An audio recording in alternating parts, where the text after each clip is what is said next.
It is brave, really, of people to come out and protest, given the really unprecedented barrage of propaganda that we have witnessed in the media over the last week or so about this visit.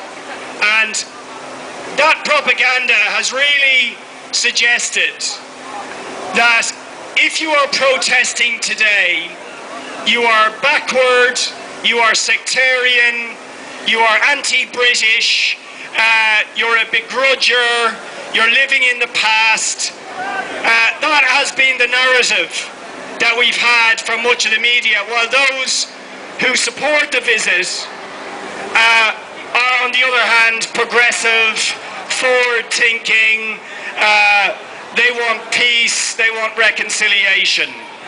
And those of us who have sought to challenge that narrative in the media really have just been ignored for the most part for the last week or two. It has been impossible to have any proper discussion in Dáil Éireann about these visits, despite repeated attempts to question the Taoiseach about the cost of this visit, about the reasons for these visits, about the issues surrounding these visits. They have simply refused, and refused just in the last hour when I asked Enda Kenny yet again, given the enormous barrage of propaganda, given the huge impact on the city of Dublin, on the country as a whole, could we at least have an opportunity in the Dáil to discuss the issues so that people can make statements about what they think about this issue, and that has been refused. And to my mind, that tells its own story. We also still, despite repeated questioning about the cost of this visit, we have not got a straight answer about the cost.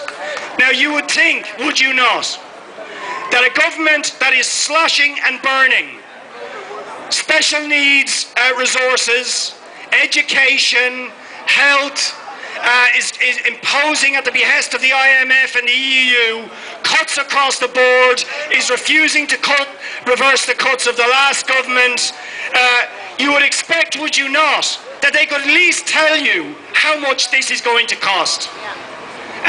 If they're so interested in prudent financial management of the state, and dealing with the economic constraints, you think at the least they would give us a straight answer about how much it costs. And I will say absolutely clearly that in refusing to give us that information, the Taoiseach said they couldn't give us the answer. That is a lie. That is an absolute lie. They cannot surely not know how much this costs.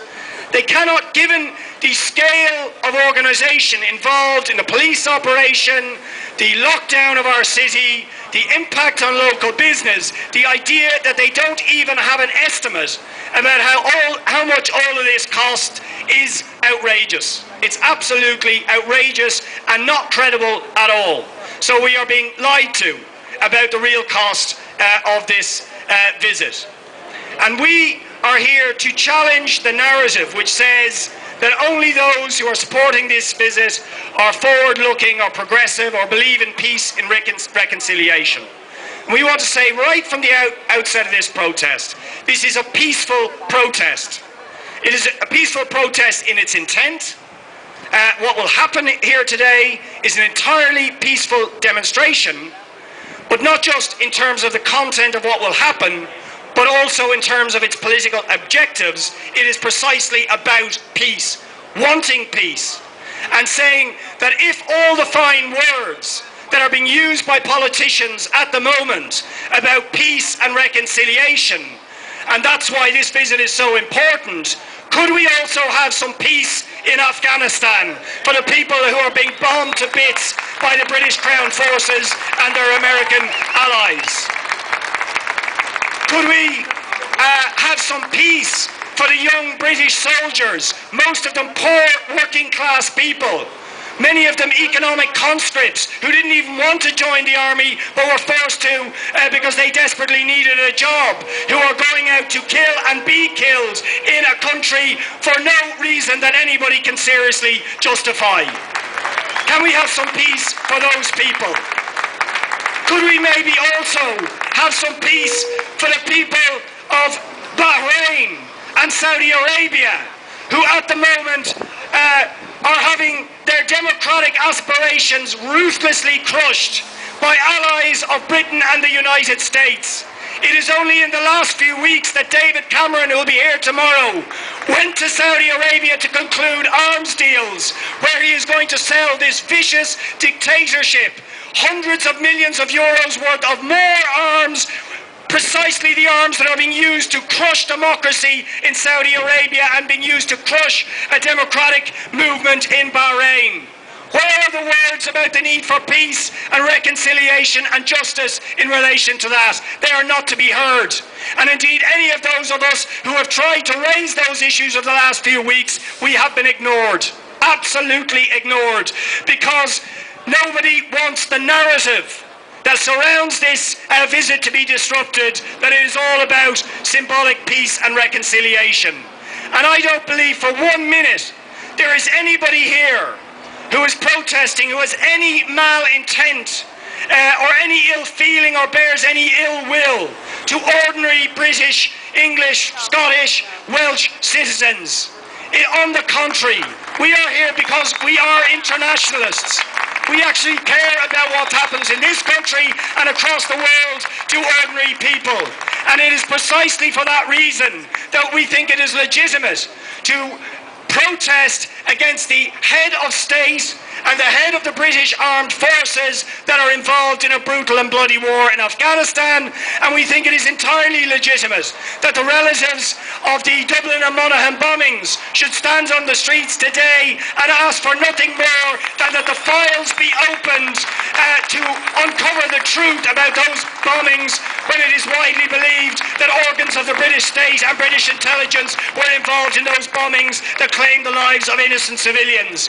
If they were serious about peace and reconciliation, wouldn't the Queen be announcing that those files would be opened today and that the truth would come out about those atrocities? So in protesting today, we are the true champions of peace, of reconciliation, of justice, and of progress and internationalism. But those things have to be built on the basis of genuine truth and on the basis of real international solidarity and opposition to warmongering governments who would rather spend money on bombs and missiles and weapons than invest in dealing with the real problems that ordinary people face and that often cause conflicts in the first place. The poverty, the homelessness, how the vulnerable and the special needs are denied the resources that they so desperately need. We believe real reconciliation would mean not spending resources on giving the richest woman, or one of the richest women in the world, a jamboree party at our expense, but putting that money into dealing with special needs, into those, to our schools, our hospitals, people who need jobs. Put that money into the stimulus program that this government has failed to deliver. So that is what we are here to protest about.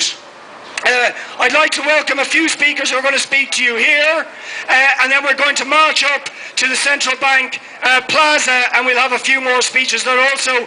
We're going to have black balloons to remember the dead who have been victims of the British military and the Allied forces in their various wars over recent years in Afghanistan, Iraq, in Palestine, and victims, any victims in this country as well who have been victims of state violence by the Crown forces need to be remembered, and those issues need to be genuinely addressed if we are going to have real peace and solidarity and reconciliation. So I'd like to welcome in that regard, and indeed it is proof about our genuine solidarity with ordinary British people, that we have people over here from Britain who have, if you like, been the victims of the foreign policies of the British government and the actions of the British military. So the first speaker I'd like to introduce is Joan Humphreys,